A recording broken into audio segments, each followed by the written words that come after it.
Ping, hindi ka na namin tatawagin na Ping. Lorby na kasi dalaga ka na, you're 18 years old already. Siguro maraming mga bagay ang nangyari dito sa Saudi at kami nagpapasalamat sa Panginoon na sa paglaki mo dito ay nakasama kami, naging part kami ng buhay mo kahit paano sa maiksing panahon, buhat ng maliit ka na dumating dito at hanggang nung sa iyong pagbalik dyan.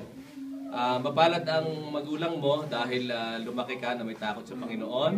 And isa lang din ang paalala namin sa inyo ni Tita Mimi, yung always honor your parents, obey your parents in the Lord because that is right.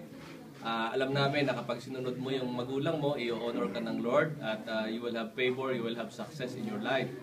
At bago ka gumawa ng isang bagay na pagdidesisyonan mo, ay isipin mo mabuti kung ito ay makakaapekto sa relasyon mo sa Panginoon, relasyon mo sa iyong mga mahal sa buhay, at makakaapekto sa iyong sarili.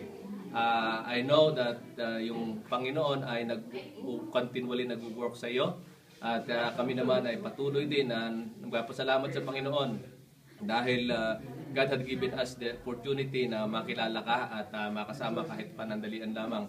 On your birthday, wala na kayong pwedeng ihilingin pa. Materially, God had given everything to you through your parents.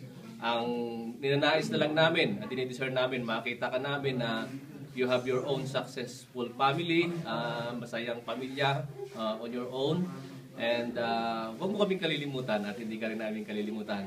We love you and God bless you.